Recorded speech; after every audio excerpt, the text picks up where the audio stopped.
Welcome to the Network for Responsible Public Policy. I'm Jenny Wilson, a trustee of NFRPP. In keeping with our mission to bring timely, fact-based programs that educate, inform, and foster civic engagement, tonight we'll focus on U.S. immigration and border policies with perspectives from Douglas Massey and Jeremy Robbins. This is our final program before what is widely considered to be the most pivotal election of our era, one which has seen immigration and immigrants emerge as a central issue and talking point for both the Democrat and Republican campaigns. This makes tonight's discussion particularly well-timed.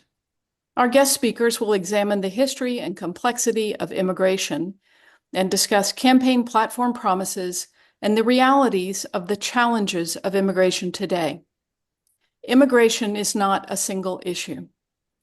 It's an issue of economics, labor, society, and humanity. Tonight, we'll delve into the broad-ranging complexities of a problem almost as old as our nation. At NFRPP, we strive to bring credible information to shape conversations with our growing audience. Our speakers come prepared with reliable data, facts, research, analyses, critical thinking, and real lived experience. We are proud that our audience represents all sides of the political spectrum, which always results in a lively Q&A. By the end of this evening's program, we hope to have debunked the myths about immigration that have inflamed the issue to shed light on the potential to build a rational path forward. That includes the design of an effective border management policy, a fair and reasonable asylum system, and what a potential Trump or Harris immigration policy might look like.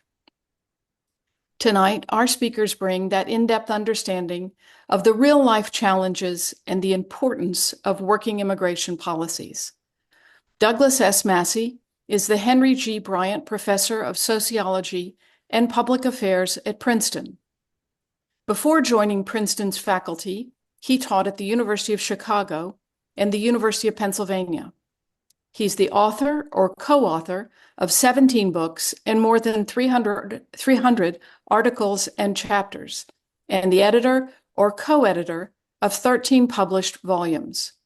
His publications have garnered awards from the American Philosophical Society, the American Sociological Association, the Law and Society Association, the German Institute for Social Research, and the Association for Applied Anthropology. Jeremy Robbins is the Executive Director of the American Immigration Council. Previously, Jeremy spent more than a decade building New American Economy, where he was the first and sole Executive Director. NAE is the think tank and advocacy organization founded by Michael Bloomberg to make the economic case for more intelligent immigration policies. Before that, Jeremy served as a policy advisor and special counsel in the office of the New York City Mayor, a judicial law clerk on the United States Court of Appeals, a Robert L. Bernstein International Human Rights Fellow working on prisoners' rights issues in Argentina, and a litigation associate at Wilmer Hale in Boston, where he was part of the firm's team representing 6 Bosnian men detained at Guantanamo Bay, Cuba. Jeremy received a JD from Yale Law School and a BA in political science from Brown University. As always, we welcome your questions. Please use the Q&A box.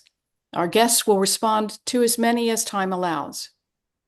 If you value our timely programs and the fact-based presentations we bring throughout the year, please support our work. Visit our website, nfrpp.org, to learn more about our giving campaign. Douglas and Jeremy, we're truly grateful for your presence tonight. Your insights and expertise are invaluable to the Network for Responsible Public Policy audience. So let's get started. Thank you for having us. Thank you. It's a pleasure to be here. As you heard, I'm an academic by training and by profession. I'm a social scientist. I'm a demographer and a sociologist. And I believe in evidence-based understanding of social issues. So I've been working on Mexican immigration in the United States and immigration generally since 1978, just after I got my PhD from Princeton. And as you've heard, I've written a lot of books and a lot of articles about it. And so what I'm going to tell you today is my understanding of the background to where we are today, based on 40 years of research and study on my part on both sides of the border.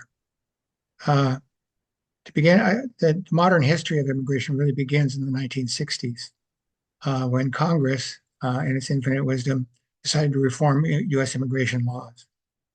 And Congress in 1965 decided that it was time in the midst of the civil rights era to get rid of the racist provisions in U.S. immigration law that had been put in place in the 1920s and even earlier in the 1980s, that effectively banned immigration from China, from the Middle East, from Africa, and set up a quota system to discriminate against Southern and Eastern Europeans, trying to keep out Catholic Italians and Poles and Russian Jews fairly explicitly.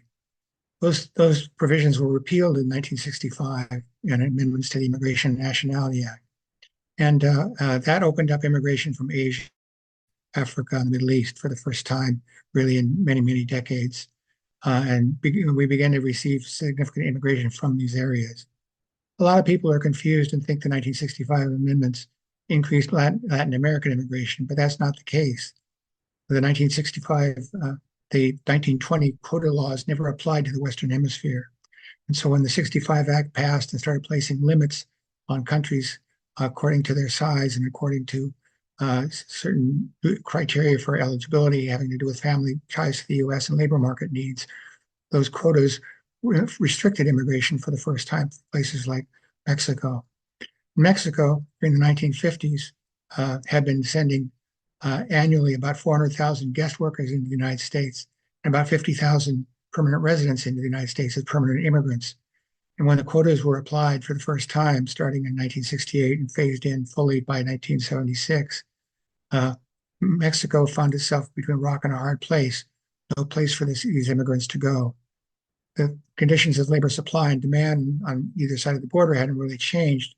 And because of the Bracero program had gone on for 22 years, millions of Mexicans had acquired ties to U.S. employers. And so when the Bracero program ended, the temporary worker program ended in 1965 by Congress, the employers simply took matters into their own hands and told their former Bracero workers that they could, if they showed up, they would get a job no matter what their status was. So that was the beginning of significant undocumented migration, unauthorized migration in the United States. And from 1965 to 1985, unauthorized migration basically rose steadily to reach, by 1980 or so, the levels of the Bracero migration that prevailed in the 1950s. But of course, one thing was different, and that's now these migrants were undocumented, unauthorized, and labeled illegal. And since they were labeled illegal, by definition, they became criminals and lawbreakers. This became the start of a narrative in American public policy about the dangers of immigration and the criminals coming into the United States around the trope of mass illegality in the population.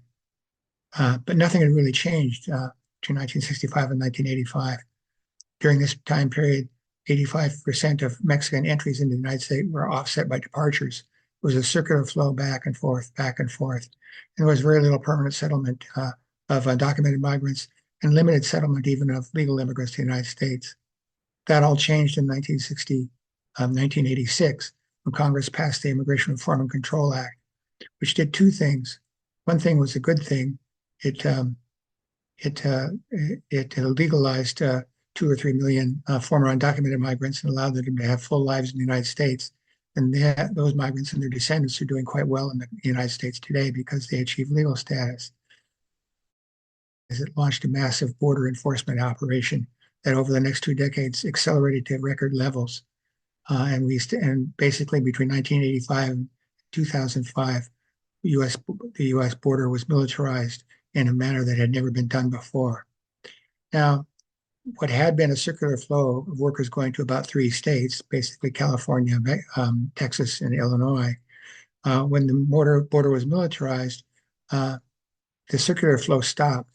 People started settling in the United States because migrants still came to the jobs in the United States. And because the border was militarized and got and crossing the border became costly and very dangerous. And the death rate along the border went way high because of the risks of border crossing. They diminished their crossing behavior. They didn't stop migrating to the United States because they still had jobs there. They stopped migrating back from the United States because they didn't want to cross the border again in another year. And the net effect of the U.S. militarization after 1985 was to dramatically reduce the rate of return migration back to Mexico. And it actually accelerated the growth of the undocumented population. From 1988 to 2008, the undocumented population grew from 2 million to 12 million, largely because of U.S. border policies that had restricted the return flow. And once the largely male workforce had stayed longer and longer in the United States and not going back anymore, they began to bring their family members. And this is the origin of the so-called DACA, the dreamer migrants today. They came in as children during this period when their fathers started settling longer in the United States, and they brought in their families.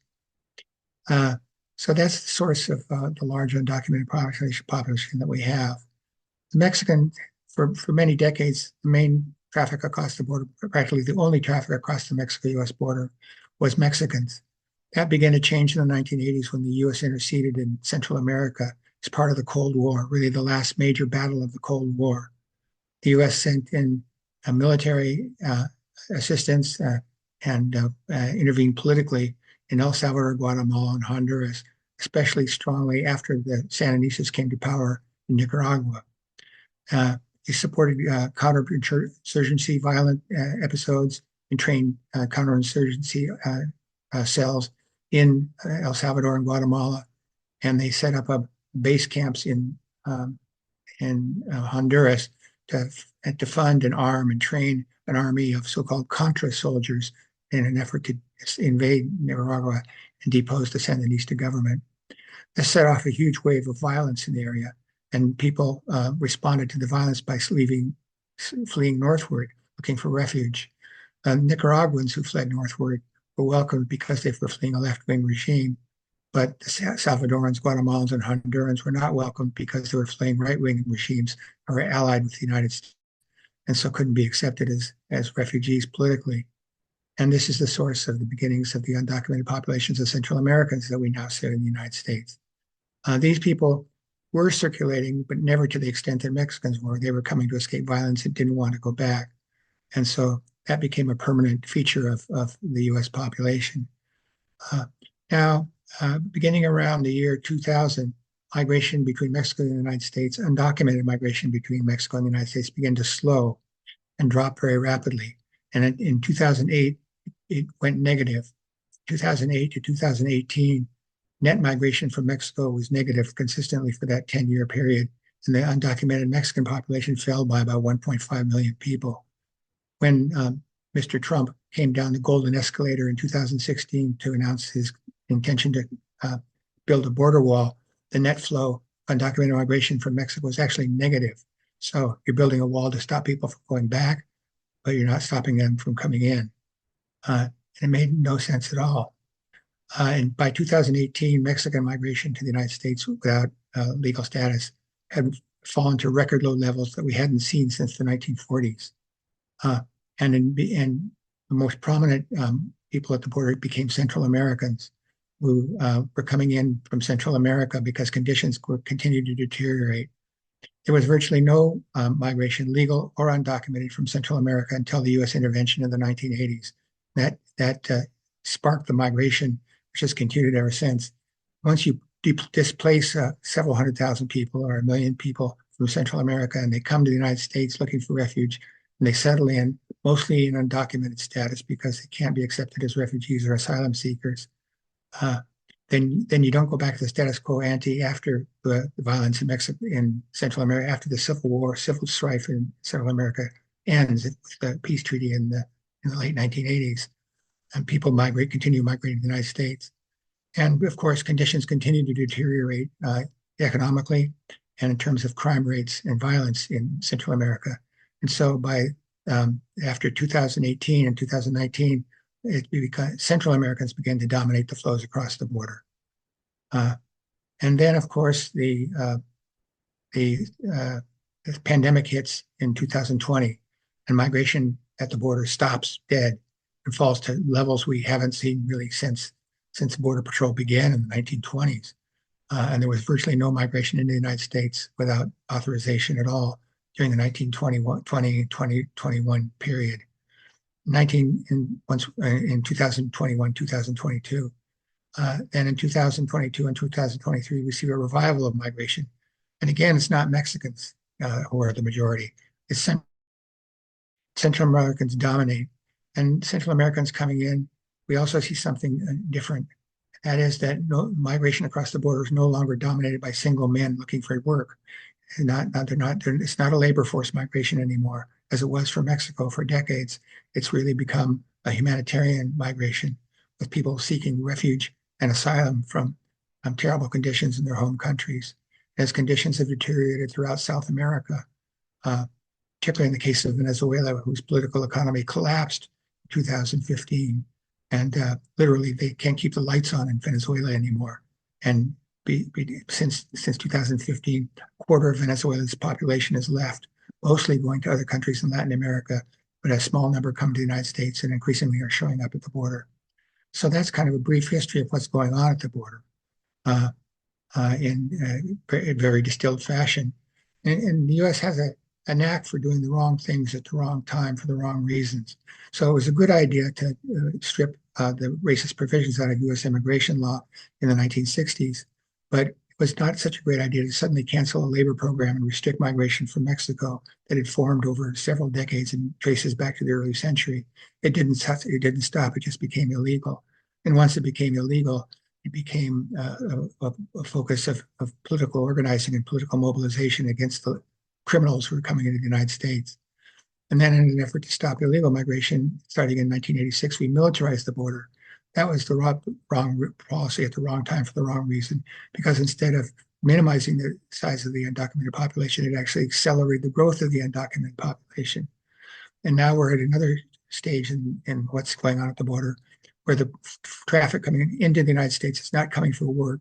They're coming for humanitarian reasons, seeking to escape terrible conditions at home. And we've taken what's a humanitarian emergency and turned it into a criminal emergency by criminalizing these people coming in. It's not true that they're criminals being released from prisons. It's not true that they're lawbreakers, except for civil laws, which are immigration laws, are civil laws and not criminal laws. And immigrants actually have lower crime rates in the United States than natives do. And the people coming at the border are families, increasingly, and not single men, families with women and children. And so we've criminalized what's essentially a humanitarian problem, and that doesn't solve the humanitarian problems. As my summary suggests, a lot of the flow into the United States really is the result of conditions outside our control. Venezuela collapsed. Narco traffickers are spreading in Ecuador and Colombia. They're driving, the violence is threatening state power, driving people out, seeking refuge elsewhere, some of which come to the United States, but only a minority come to the United States. And instead of meeting this humanitarian outflow, humanitarian response of refugee policies and asylum policies, we don't even obey our own asylum laws. We're treating this as a criminal matter, which isn't going to solve the problem at all. And both sides now agree that militarizing the border is the way to do this. It's the most militarized border anywhere in the world except the Korean DMZ. And we want more militarization, but it's not going to solve the problems at all. It's only going to create more human misery and human hardship and score political points within the United States. It has no real basis in fact or sound policy. So I'll turn it over to Jeremy now. He can give the Washington spin on it from the inside the Beltway.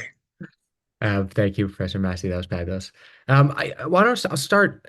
I was going to start with the questions that are there to give a state of where we are now. And there's a couple good questions in the chat, and certainly encourage all of you to submit questions as we go. We'll stop at the end to take questions, but if you submit them now, we can try and answer in the discussion and make it a little bit more of a conversation, which I'm sure is in this format not always the easiest. But there are first two questions. One is there a plan to increase funding for border security?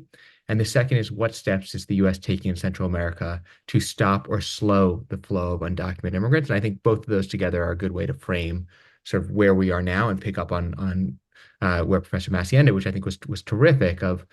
We have essentially just militarized the border and tried to solve the problem at the border with more and more and more police and more money.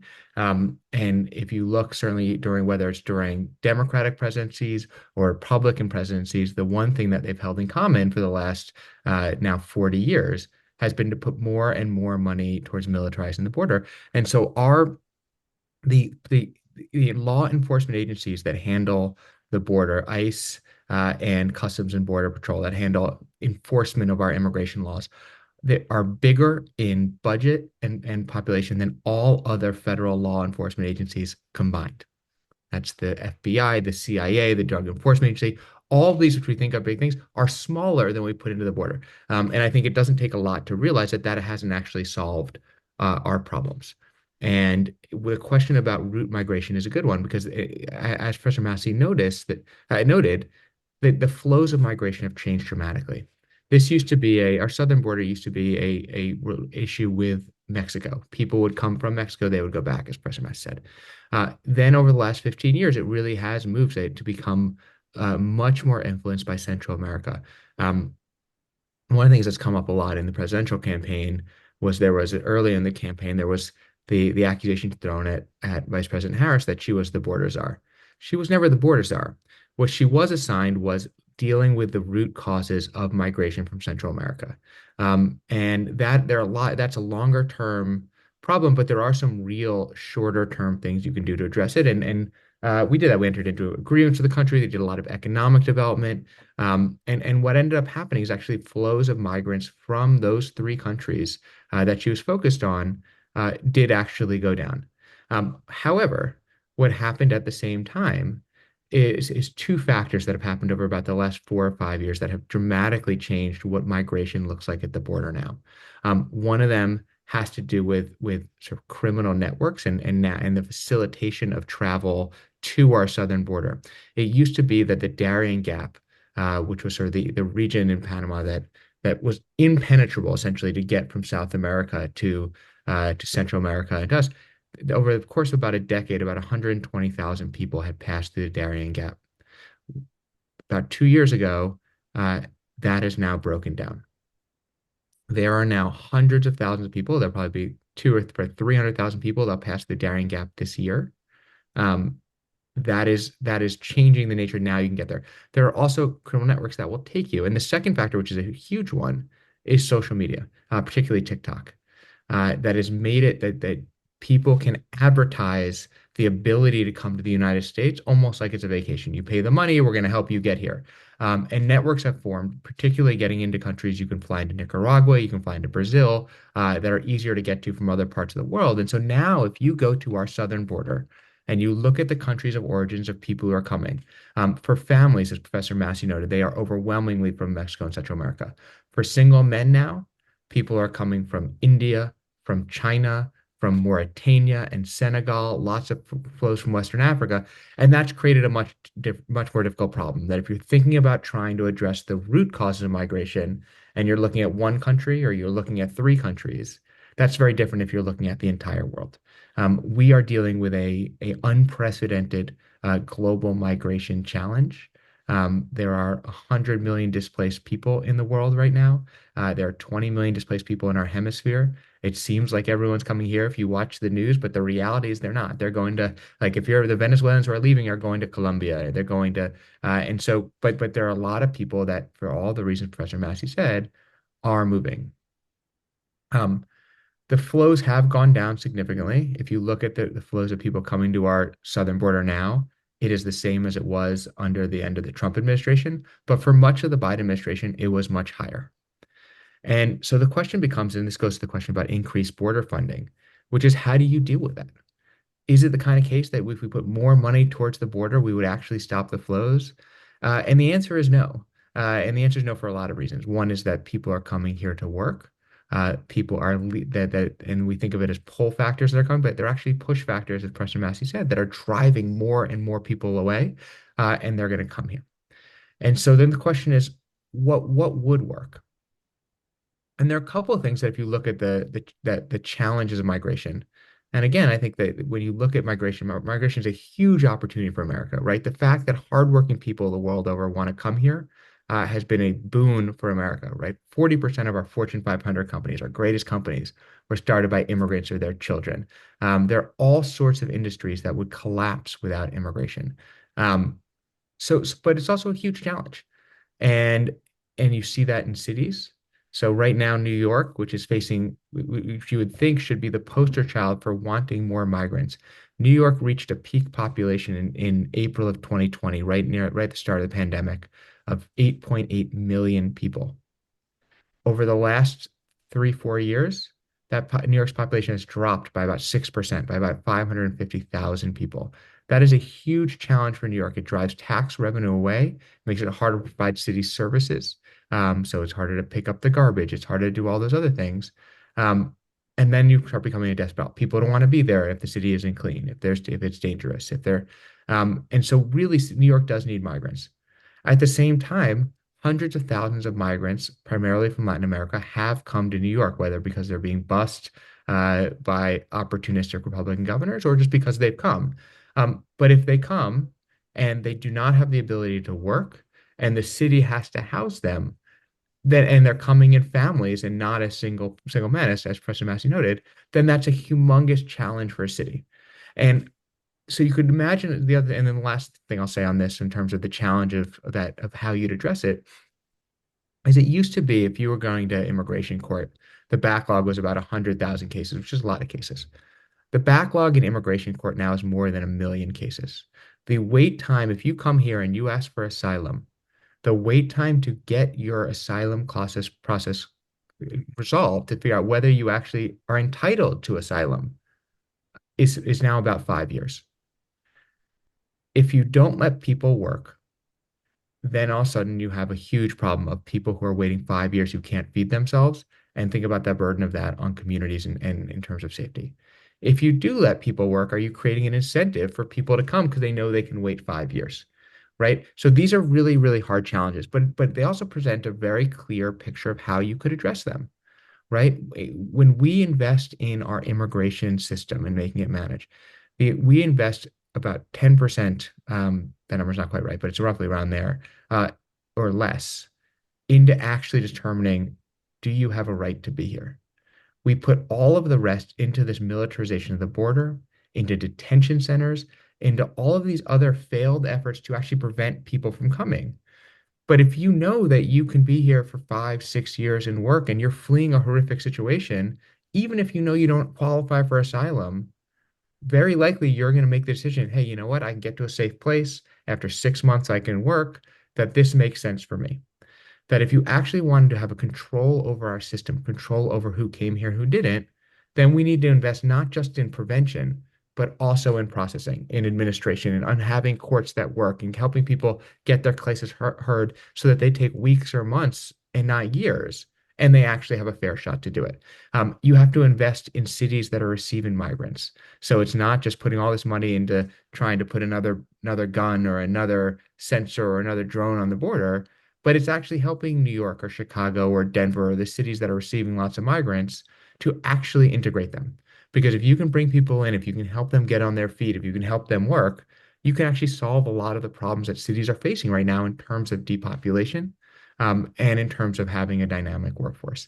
And so that would be how you would think about immigration, not as oh, it's just a challenge, let's throw it on a wall, but hey, let's manage this in a way that it can be a tremendous opportunity by really addressing the challenges that immigration faces and really taking advantage of the ones they bring.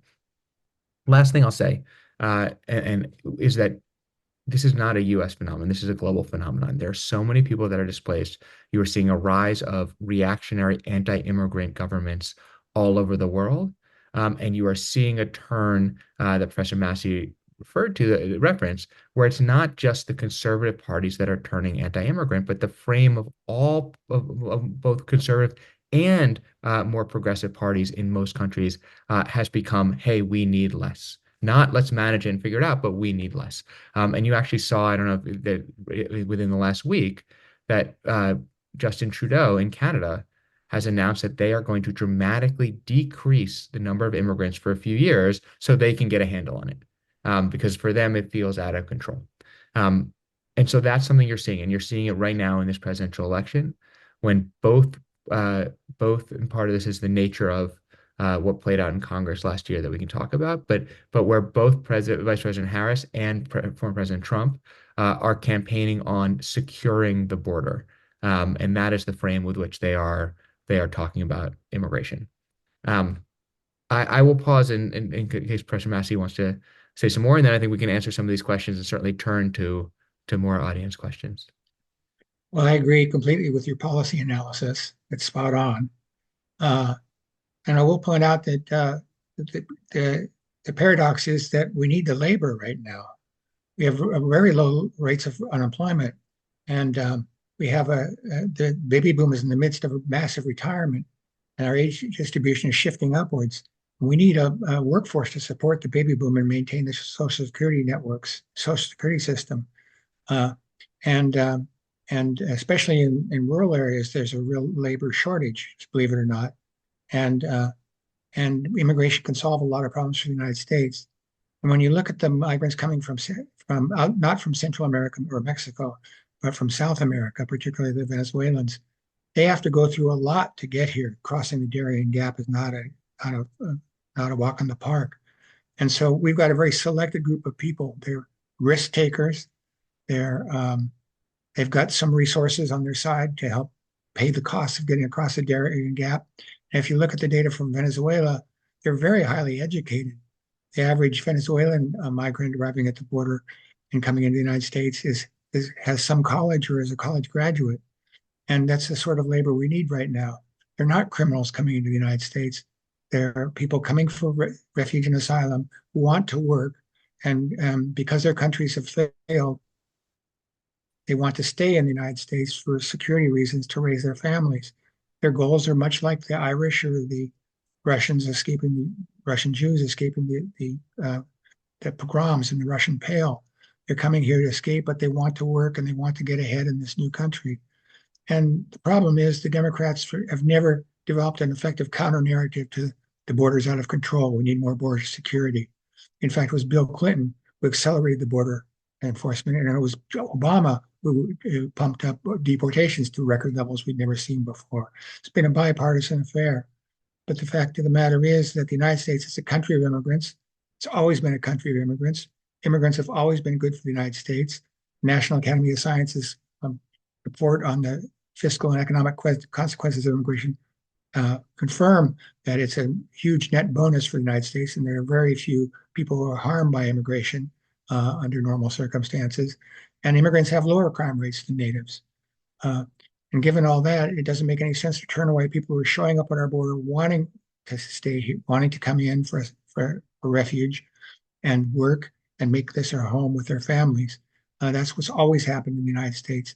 And in this day and age when we are a rapidly aging society and have a tremendous labor market demand for workers, it doesn't make any sense to turn these people away. One final point is, as Jeremy pointed out, this is a global problem, and it's affecting all developed nations. And every developed nation is dealing with it in a different way. But Europe and the United States are dealing with it in very similar ways. Very anti-immigrant program, trying to close off the border. Our Rio Grande is there in the Mediterranean Sea. People drown in the Rio Grande and die in the deserts coming to the United States. They drown in the Mediterranean Sea trying to get to Europe. And when you look at the situation Europe faces, it's much more severe than ours. We live in the Western Hemisphere. Below us, below the Rio Grande in the Western Hemisphere, the region is at replacement level fertility. The population on average is not growing anymore. Many parts of Latin America are below replacement level fertility, including El Salvador now. And migration from El Salvador has essentially stopped at this point. And so it's a much more soluble set of problems in this hemisphere because we're not facing these massive population growths. Whereas you look at sub-Saharan Africa and parts of the Middle East and parts of South Asia headed towards Europe, there are huge, much larger population growth factors involved. And so we have a fairly manageable, given the fact that we're a country of immigration, we have a lot of immigrant networks in the country to support people, and we need the labor. We have a fairly manageable problem if we would treat it not as a criminal matter, but as a humanitarian issue that could actually be turned to our benefit. as the people in American Immigration Council have put forth. No, I appreciate that there. And so there's some great policy questions in the chat, which in the question and answer, which I'd love to turn to and start addressing. So one is about the bipartisan bill that Trump killed. He said, "Would the bipartisan immigration bill that Trump killed have addressed the issues you're discussing?" So there was a bill, just to back up for everyone's benefit. There was a bill in the last Congress. It was a bipartisan bill written by Senator Lankford, a Republican from Oklahoma, Senator Murphy, a Democrat from Connecticut, and Senator Sinema, an independent from Arizona. And it was a bipartisan bill. It was focused on border security, focused on addressing these issues. It was not a bill that the President Biden had endorsed, but President Trump decided that letting this bill pass before the election would take away a good election issue for him. And I say this not as a pining about this, but because he expressly stated that. And he went out and said he wanted this bill to be killed so that he could solve the issue when he came in. And he killed the bill. Um, when that happened, the Biden administration and Vice President Harris have embraced the Langford bill because it was focused on border security and because Trump killed it to go on the offensive on the presidential campaign. And so it's become a political football. But let's talk for a second about the policy of what it would do. It was an $118 billion bill that was partly tied up in Ukraine aid and other aid. Um, of that bill, there was $1 billion to help cities deal with to manage the migration flows to cities. It's very positive to have money to help cities. Cities are in dire need of that money. $1 billion spread across the entire country is simply not a lot of money, especially in a $118 billion bill. So there's some good things that would. It would have added 4,000 new asylum officers, which would have made the cases go a lot faster. That's an immensely positive thing. It would have had more judges. It would have put more funding towards administration. So in all those aspects, there are some other parts of the bill that related to things like Afghans who had we brought in after the withdrawal of Afghanistan and giving them some status. There was stuff in the bill about what's called documented dreamers, who are kids who came here with their parents legally on their parents' visa, but because the backlogs are so long in our immigration system, upwards of 20 years now. Firstly, if you come here from India and you are on H-1B and you want to wait for a green card, your expected wait time is north of 100 years. Your kids, when you come here, can be on your visa, but if you're waiting and they age out, they become adults, then they're going to become undocumented immigrants. And so just by virtue of how long our system is taking, these kids were now becoming adults, had no way. They've done everything. They've come here legally. They've done all these things. And so the bill would have helped them. However, the bill's main approach to dealing with this system was putting more money towards militarizing the border and simply cutting off, instead of saying, "Hey, we're going to decide who should be here or not," we're just going to say this whole class of people doesn't even get their cases heard. Like if you don't enter the right way, it doesn't matter whether you had asylum or not, a valid asylum claim or not, we're going to kick you out. So I think it's a very problematic bill. Though I think there's some things in it that are very good. There's a question in the chat about could there be any bipartisan policy that could pass? I think there's something in there that you could get to bipartisan. And I think what's a little bit closer, though still has some issues, is there's a bill led by Maria Salazar, a Republican in the House, called the Dignity Act, which would reform asylum, would also give a path to legal status for undocumented immigrants once they got right with the law, learned English, a way to really sort of make sure that people are coming the right way, staying the right way, but actually being fair to people who are here. That bill was recently endorsed by what's called the Problem Solvers Caucus, which is a group of 60 bipartisan members of the House, 30 Republicans, 30 Democrats, I believe. And so now all of a sudden that is a bill that has real bipartisan support that would work on asylum and the border, also help get people right with the law. Again, I don't think it's a perfect bill, but the answer is yes, 100%. There are bipartisan efforts in Congress where people are working together to address this policy. And depending on how this election goes, there absolutely could be a window to pass that, but it's a very challenging environment for immigration. I'm going to pause and let Professor Massey jump in if he. Um, There's one other question about immigrants coming across the southeastern border, violating immigration laws when they come in, and that makes them illegal. And how do we handle that? Well, civil violation is different than a criminal violation. When you get a traffic ticket, that's a civil violation. It's not criminal. And so we're taking what are essentially civil matters and turning them, criminalizing them. Most things that 20 years ago were not criminal offenses have steadily been criminalized in the immigration system, immigration justice system.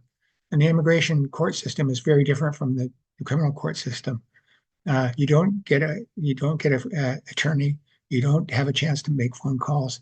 You lose control of almost everything when you get into the system. And you're charged with criminal offenses, but you don't have the protections if it were really in a criminal court. And one thing that people have consistently failed to understand is that a big part of enforcement, a big part of keeping the flows of people coming into the United States down rather than up, is actually having a good administrative system to process the rights that people have under our own laws.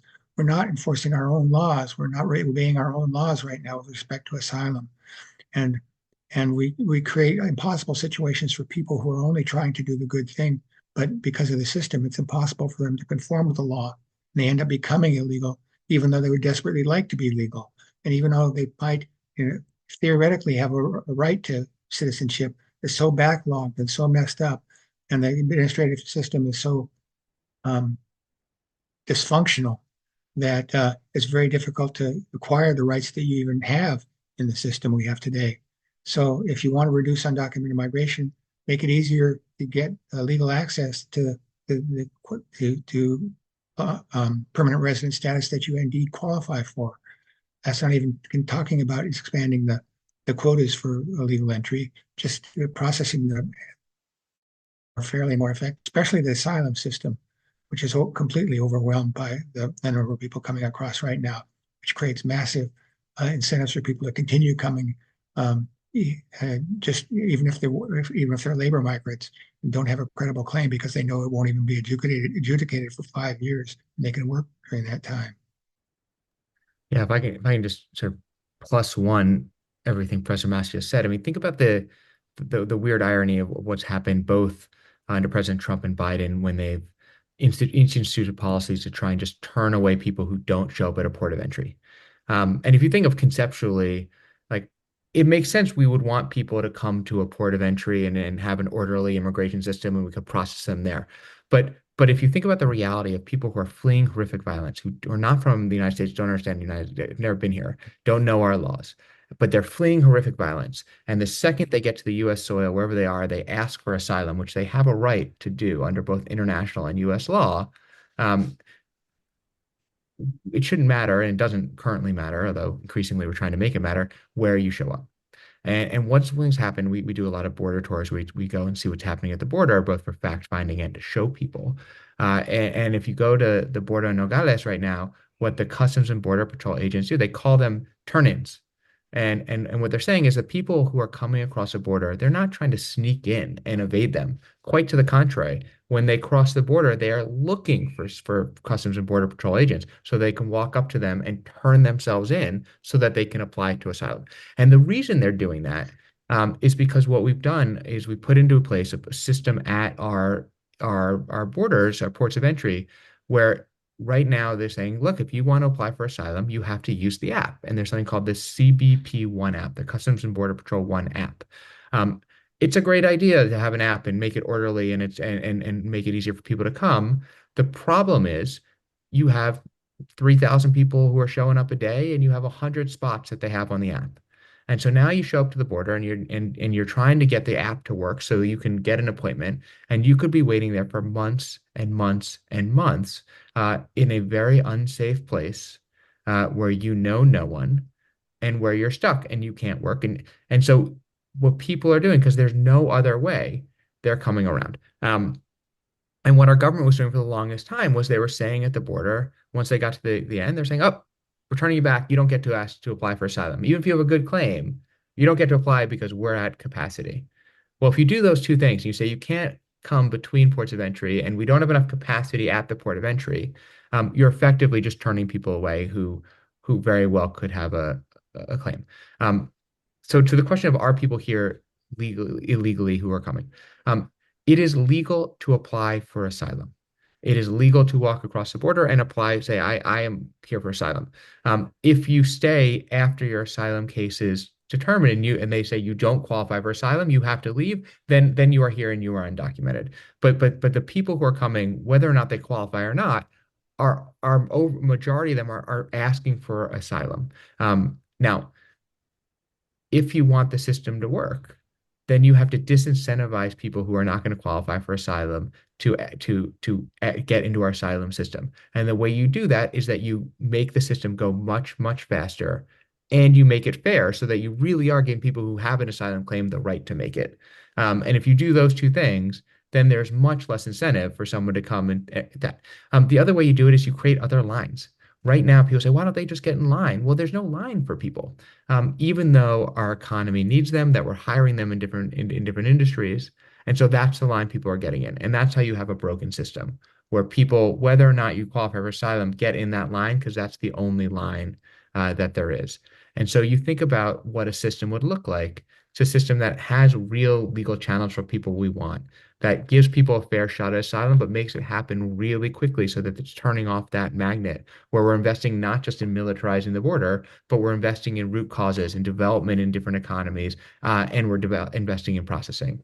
And which is not to say that the border is not important, but this idea of throw more money and more militarization at the border has not only not stopped the flows, it has actually increased, as Professor Massey said, because now people can't leave, and it has made border communities less safe and taken resources that could be used to help our cities, to help our communities, and to actually make immigration a functional system.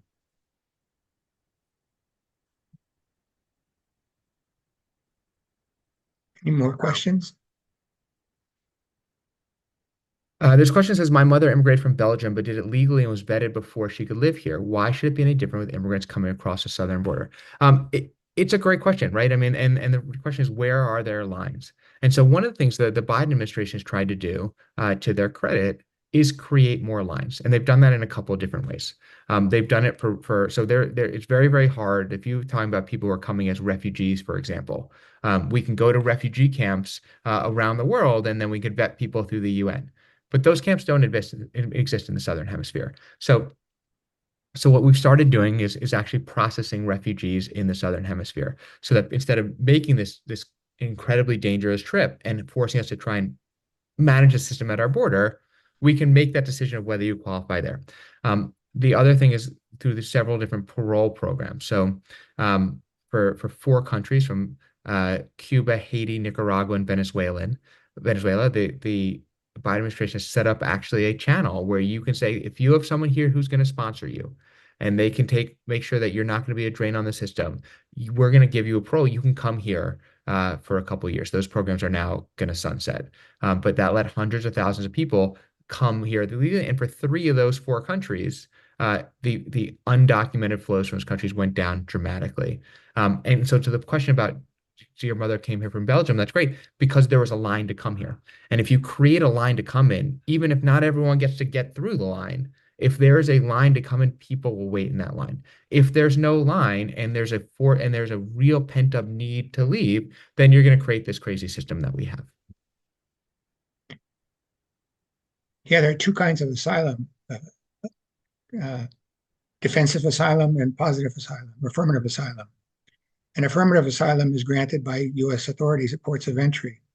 And if you go to a port of entry, in theory, you have the right to claim asylum, and you make a claim, and then you're let in, and it's adjudicated.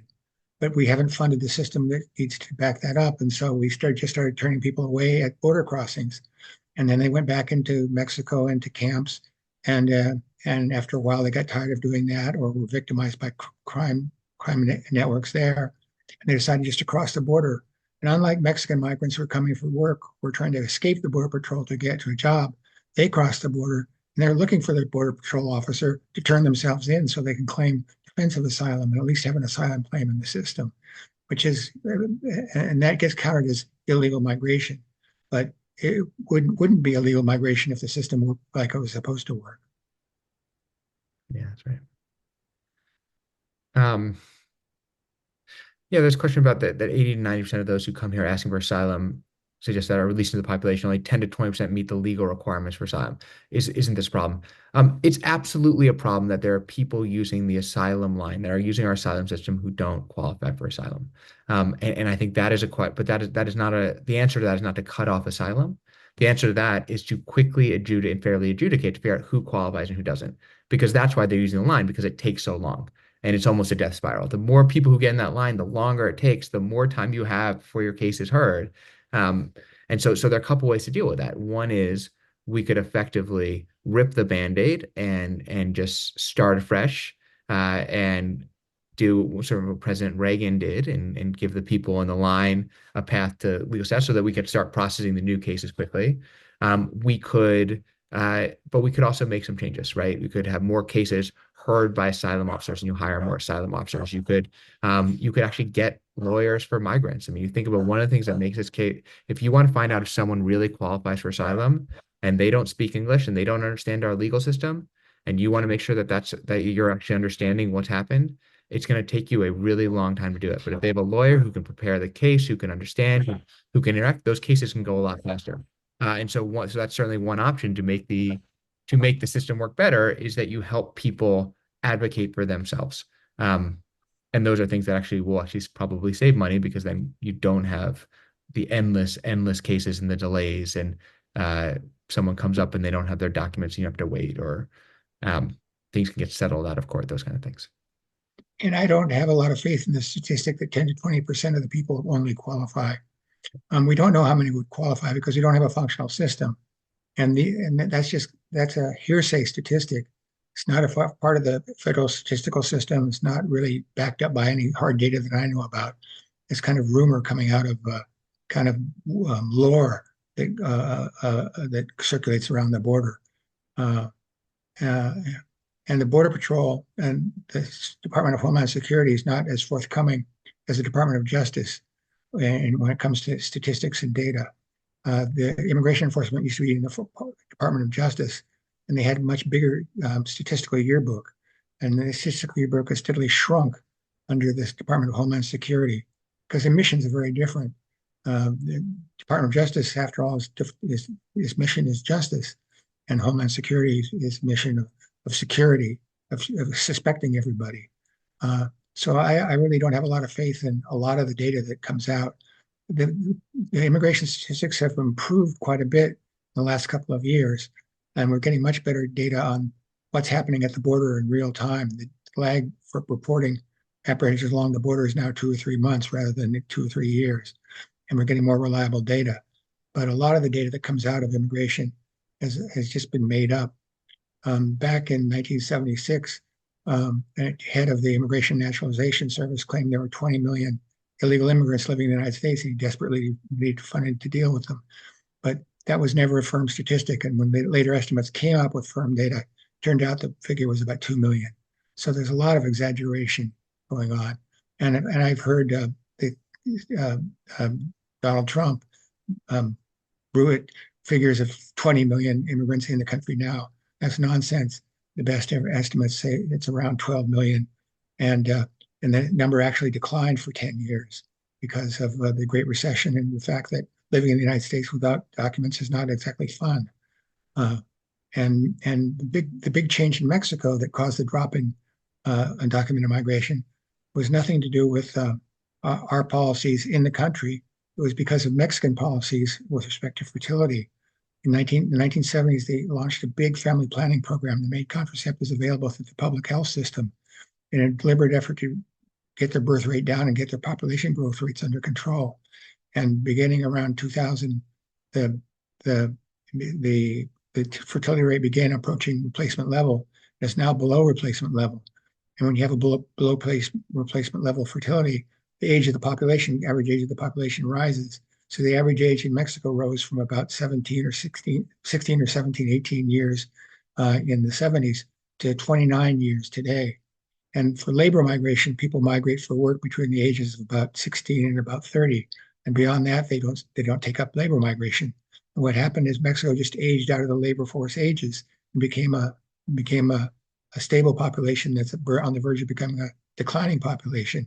And that's the reason the migration really stopped, not because of anything we did at the border. Although, of course, politicians will take credit for anything that happens on their watch, whether they had anything to do with it or not. That's great. There's several other really good questions that I'd love to talk about. One relates to xenophobia. I'm going to put a pin in that for 1 second, but I would love to talk about why this issue works as such a good political football. But another which is just very concrete. So to talk about it first, which is about Trump's mass immigration deportations that he's promising. President Trump has promised to have the largest deportation this country has ever seen, to mobilize and deport all undocumented immigrants. And so, how would you do that? So, first of all, it requires a huge amount of money, but it also requires a huge amount of infrastructure and staff and people that we don't have. Right now, we appropriate enough money and have enough capacity to probably deport a few 100,000 people a year, which we do every year. Um, what you would have to build to be able to do that would effectively be a police state. And it would be something that I think America has never seen. When remember that immigration and customs enforcement is already and CBP together are already larger than every federal law enforcement agency combined. And so one, would be incredibly expensive and difficult to maintain. If you look at Customs and Border Patrol, we can't hire up because it's very hard to recruit people to those positions. People don't want to work. They're very hard jobs. They tend to be in more remote places. And so you'd have to the expense to do it. How would you build it? How would you find the people? And then what would it do to the economy? The vast majority of undocumented immigrants, far more than native born and far more than immigrants who are here legally, the vast majority of undocumented immigrants are working. About 90% of undocumented immigrants are working. They're coming here to work of working age, and they are active in communities. Though there have been a huge uptick in people who have come over the last few years, the majority of undocumented immigrants have been here for over 10 years. They are active and they're people who they're living in a community. There are a huge number of undocumented immigrants that are mixed status families, probably the majority. And so you now have a situation where the both societal, cultural, social, and economic impacts of what it would take to remove people at that kind of scale would be huge. So how huge would they be? We spent at the American Immigration Council the last probably about 6 months trying to quantify that.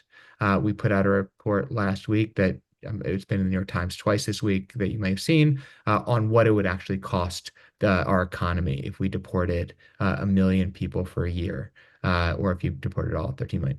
Over the course of a decade, it would cost $1 trillion. Our GDP would shrink conservatively between about 4.2 and 6.8%. That's about on par, larger than the Great Recession.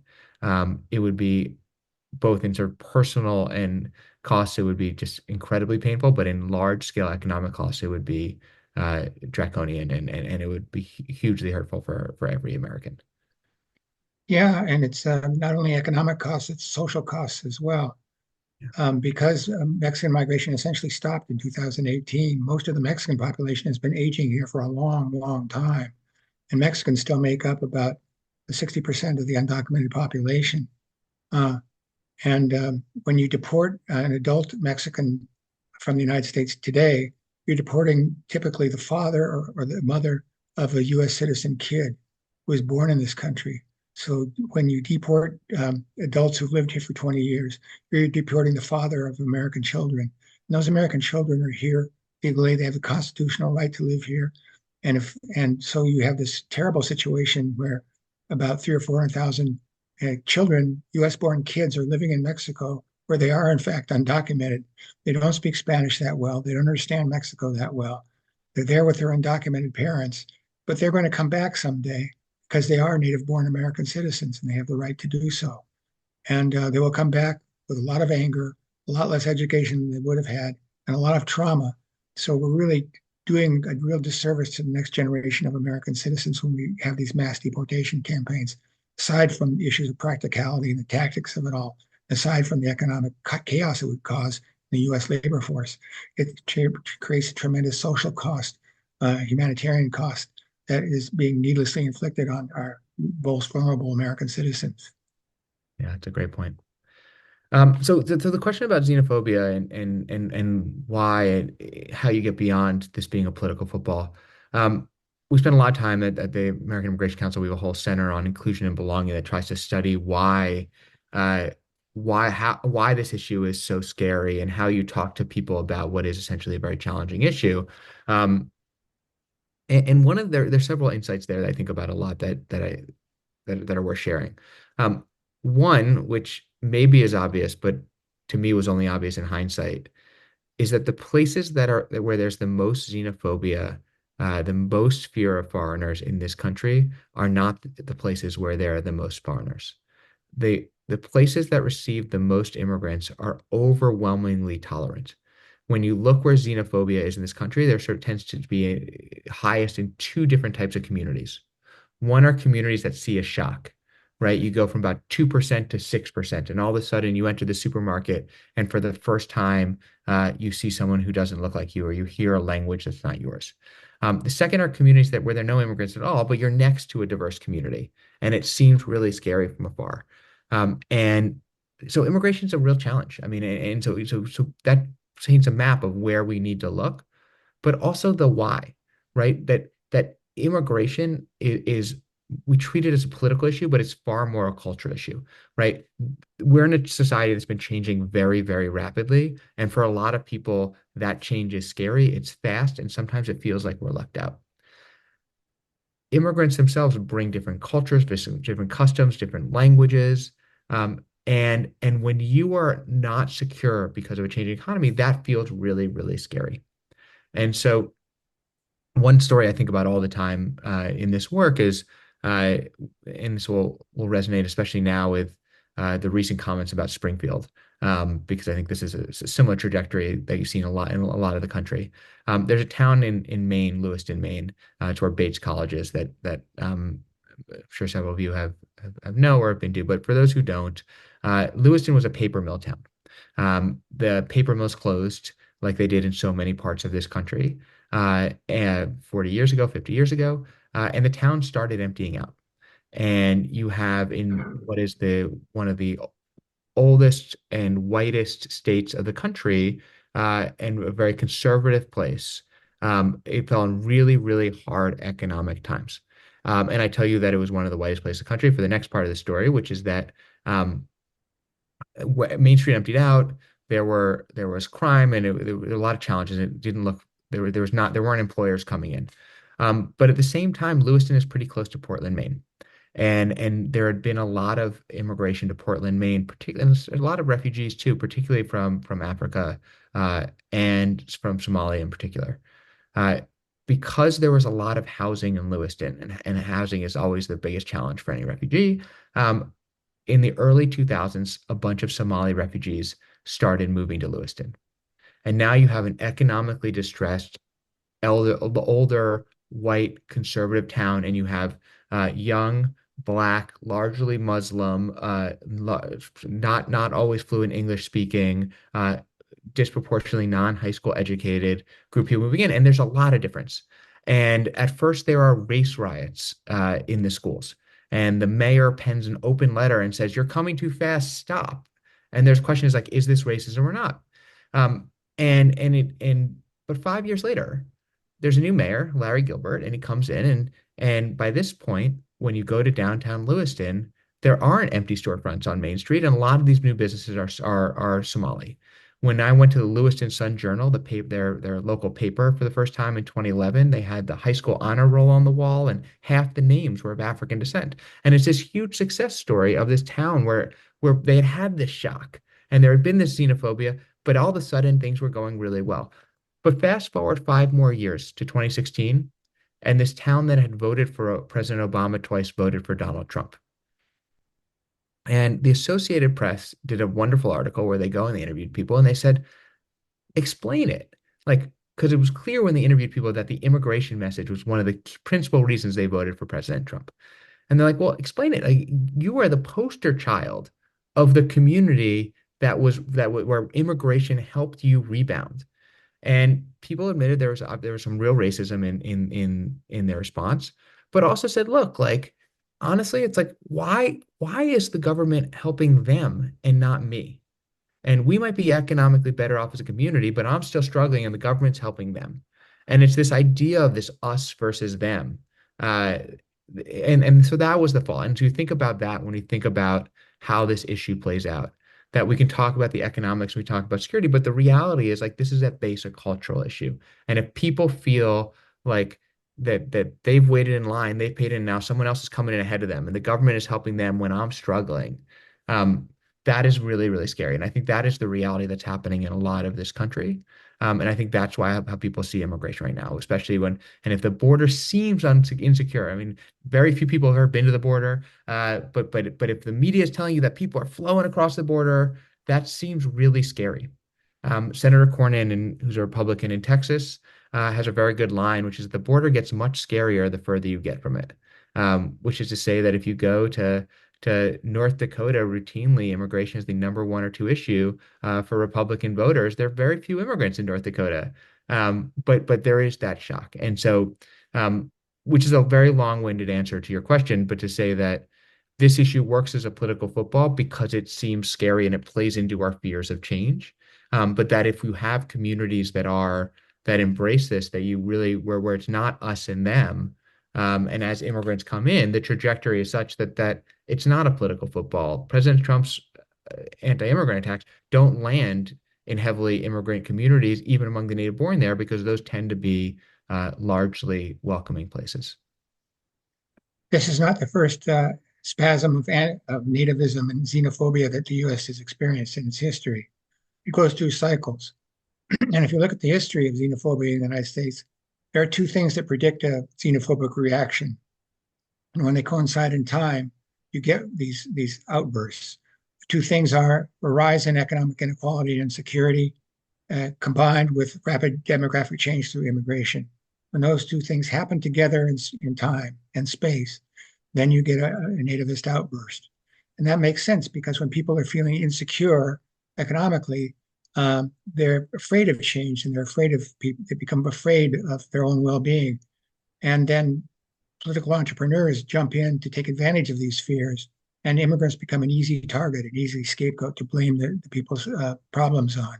So all the evidence shows that the problems facing a lot of communities today stem from global outcomes of globalization, mechanization of trade, and immigration is really a very, very small part of the economic story that's beset a lot of communities through Middle America. It's really a much broader thing, but it's much easier just to demonize the immigrants and say they're criminals, they're lawbreakers, they're coming in, they're going to rape your children, and the trope that we're becoming a minority-majority country is a majority-minority country is scary to a lot of people, but even that's not true. If you look at what happens to people over time, they blend into the country and become part of the fabric of America. Until we started demonizing the Mexicans as being non-white, they claimed most of them self-identified as white on the U.S. Census. And if you look at Latinos, they come in all kinds of colors, and the intermarriage rates between Latinos and whites are extremely high. And Asian, and they're also quite high for Asians. They're even rising for Black Americans, Black and whites, but the numbers are of course much lower. But if you look at what happened, the United States is really a machine for integration and assimilation of people from all over the world, and it's always functioned well. It always has a lot of problems when the waves hit, but over time it all works out for the best. And it's a story about the building of America and its transformation over time, rather than a story of immigrants tearing down the country and making it worse. And if you can't imagine being an American without immigration history.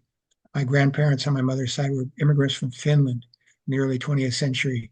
And in the early 20th century, Finland was what you would call a shithole country. It was dirt poor, been dominated by Sweden or occupied by Russia for generations, barely achieved their independence. My grandparents came from large families. They weren't going to inherit any land. They came to the United States because they had nothing to do, nowhere to go in Finland.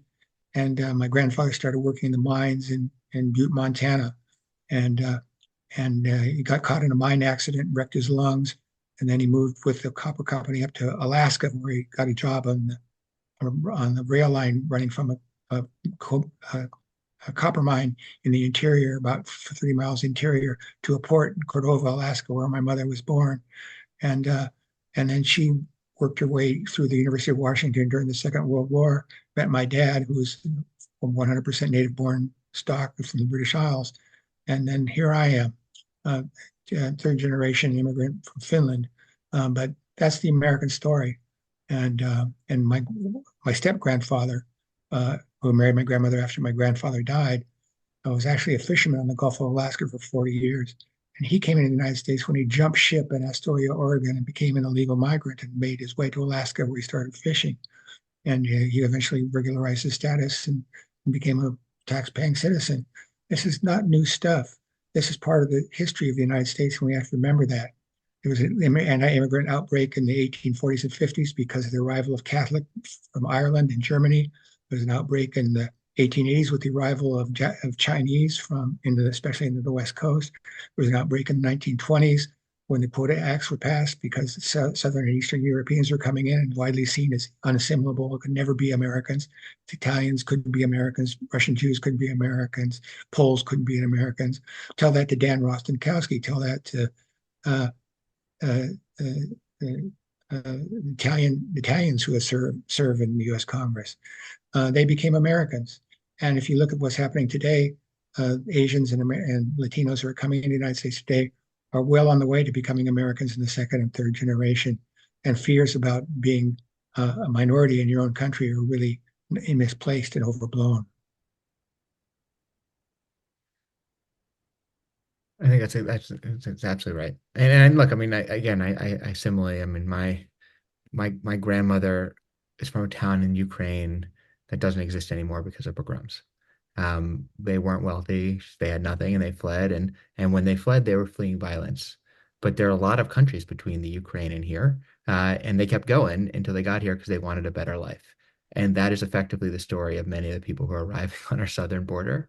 And I would like to think that that has been great, not just for my family, but for this country, right? That she came with nothing, and three of her children got graduate degrees, and her grandchildren are all contributing members to society. And I think that is true, right? And we were very fortunate and to be able to come here, but that is the story of most people who are coming. Like it's not sort of black or white. They're fleeing violence, but they're also going for economic opportunity, and if we provide that, that helps certainly all of us. I will say one other thing. There's always a when we're in these like there's the what can I do, right? I mean, it's very disheartening to look at the system, and there are a lot of things you can do.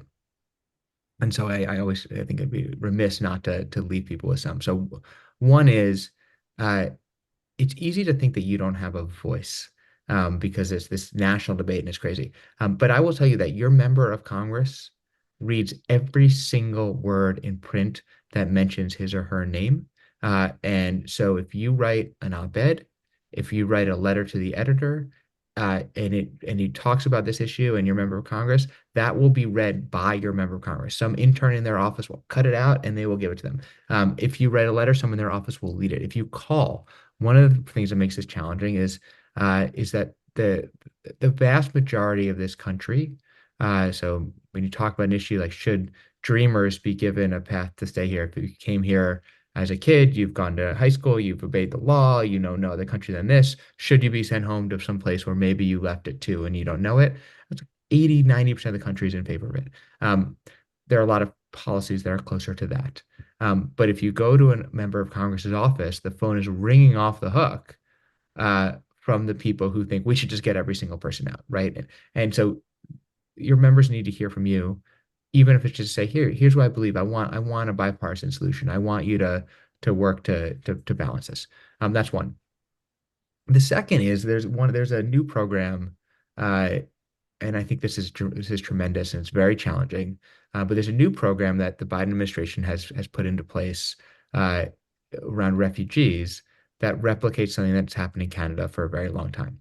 For 45 years, we have resettled refugees by We find someone who's going to be a refugee, we process them through our system, and then we pay one of about a dozen refugee resettlement agencies. So Catholic Charities or the Hebrew Immigrant Aid Society or the International Rescue Committee. And for 3 months, that agency then gets that person on their feet. Canada has that, but they also have a system where you get together with your church or your synagogue or your friends and say, hey, we're going to help out. We now have that in the United States too. It's called the Welcome Corps. And you and four other friends can form a circle. You can put up your hand and you can apply to help someone resettle in your community. And for 3 months, you have to raise some money to do it. And then for 3 months, you'll help them get a job, you'll help them get housing, you'll help them learn English, you'll help their kids get in school.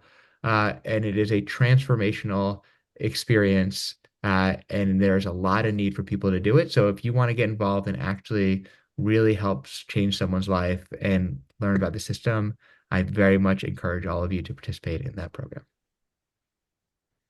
One thing to bear in mind with respect to immigration enforcement is the extent to which it's part of the prison industrial complex. Most people don't realize that the system is really supported and maintained by a huge influx of special interests who lobby heavily for restrictive immigration policies. Most of the immigration detention centers are privately owned by GeoCorp or Corrections Corporation of America, and they have a very effective lobbying crew in Washington, D.C. that work with legislators to set bed quotas. So beds have to be filled every night, even if there are no immigrants in your country, in your city to arrest. You're going to be charged for the bed, so you better fill it up. That was written into U.S. law at one point. So the private companies are big lobbies. Bigger lobbies are the Border Patrol unions and the ICE officer unions, who also support very, very harsh enforcement policies because it's good, makes for good jobs. Those are relatively highly paid unionized jobs. And so there's a lot of lobbying for more enforcement from special interests that benefit from a large enforcement apparatus, whether or not the country needs it. And we have to bear that in mind in the politics of this whole mess.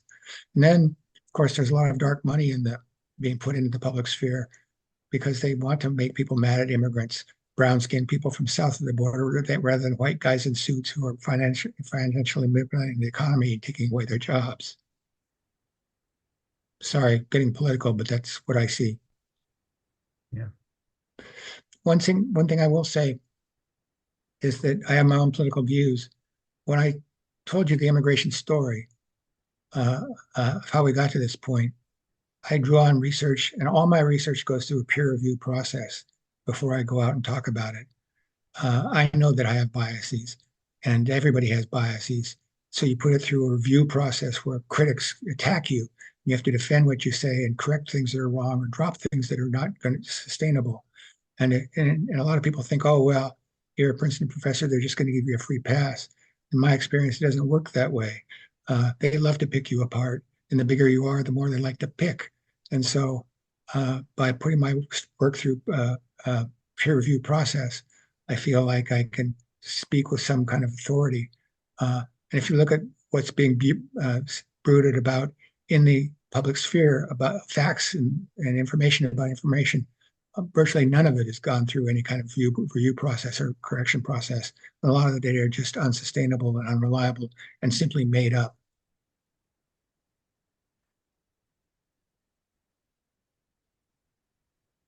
So, Jeremy, are there any more questions that you want to answer?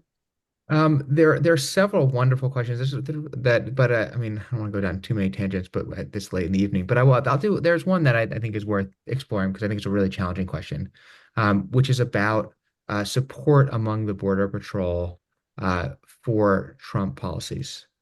And I think it's easy to say. You'll hear people say, "Well, that's because there's more money for the Border Patrol and those are their jobs," and that the same reason that police tend to support more get on tough policies. And I think that what maybe I'm sure there's some truth to that, but that's unfair to people, right? I think the reality is right now we do not have control over our border. And that's not to say we need to militarize it. I don't think we do. But I think if you live close to the border, right now we don't have real control over who's coming and who's not. And if you live in a community where most people who are coming across the border aren't staying in border communities, they're passing through. And so that is the reality. And so I think there are a lot of reasons why, and I think part of this is also how the two parties have framed the issue. Um, the security has been the frame for which immigration has been voiced by the Republican Party, and Democrats until recently had largely never mentioned security, right? In President Biden's 2020 platform, there's no mention of enforcement at all when you talk about immigration. And in between those two extremes, if it feels like there's chaos, people are going to gravitate towards security. That has changed, and I'm not saying in a positive way that now that's the frame for both parties. Without putting words in Professor Massey's mouth, I will say that what I think, where at least I am, and I believe where he would say too, is it would be a very different world if we approach this in terms of how do we manage the system and not just how do we shut it down or how do we not ever talk about security, right? Let's talk about the challenges. Let's invest in actually managing them. But I think you're right. It is an interesting reality and one which is that many of the Border Patrol agents do support those tough policies. I think a lot of the Border Patrol agents are actually quite sympathetic with the immigrants they handle. Yeah. The majority of Border Patrol agents are Latino and typically from an immigrant background themselves, and can resonate with the experiences of people coming across the border, especially the Mexicans, because the Border Patrol is heavily Mexican, because the other immigrant groups have arisen more recently. But it's really, I think the human costs really resonate with a lot of the Border Patrol officers themselves. The unions really support these restrictive policies because they want to create union jobs. But the Border Patrol officers are actually, I think, quite divided by it, at least the ones I've spoken to. Yeah. And I'll say that when during some of the Border Patrol visits, one of the things that's very frustrating for Border Patrol agents right now is a lot of people signed up because they wanted to keep country safe and they believe it. And now they're acting not as security agents, but they're acting as social workers because people are turning themselves in, right? They're not having to go out and find criminals. These are people and their families and looking for a life who are showing up, turning them in, and then they're spending all of their time having to process people who are not a danger and are not a threat and are coming to them. They're not even have to go look for them. And I think that's not the job they signed up for, which is to be a social worker. And I think that is a very frustrating experience. It's very challenging to be a Border Patrol agent. The turnover in that job is tremendous. The pay is very low. It is a dangerous job when you're out there. And so for all of those reasons, I think that um, part of the having one presidential candidate who is championing them, I'm sure is also a reason that many people are very supportive. The war on terror that really began after 9/11 threw a real wrench into the works of immigration policy. Um, just before that happened in 9/11, President Bush and President Fox of Mexico were on the verge of reaching a fairly comprehensive agreement on immigration enforcement that would have had a path to legalization for those already here and beefed up enforcement along the border. Uh, but once 9/11 happened, that went off the table completely. And instead of a regional problem between Mexico and the United States, the border became the front line in the war on terror, as I've heard one politician say at a congressional hearing where I testified. Uh, and the border has become a symbol of a barrier between the United States and all that threatens it. So if you think back to when the COVID epidemic happened, there was talks to close the border. That's it. As if you're going to stop a virus from coming across the border by closing the border. And when uh, uh, the viral diseases break out, Ebola broke out in Africa. Um, Politicians on both sides of the party line called for closing down the Mexico-U.S. border because, of course, there are so many Africans in Mexico trying to cross into the country. And then the war on terror, when people allege there are terrorists coming in from Mexico. There are no terrorist camps in Mexico. There are no large Muslim populations in Mexico. Large Muslim populations are in Canada, terrorist cells have been in Canada, and the penetration of the United States has been from Canada. The Millennium plot of the year 2000 was foiled in Washington State. But nobody talks about militarizing the Canadian border to the same extent that they do about the Mexican border. It's become the all-purpose go-to symbol that politicians can display to show that they care about the security of the United States. More border enforcement always works. It doesn't work. It doesn't make us more secure at all. It decreases our security. Doug and Jeremy, thank you for sharing your perspectives on immigration. Clearly a complex and critical issue for our country. I think you will need to return for another Network for Responsible Public Policy program to continue the discussion as we begin to see the policies of a new administration take shape.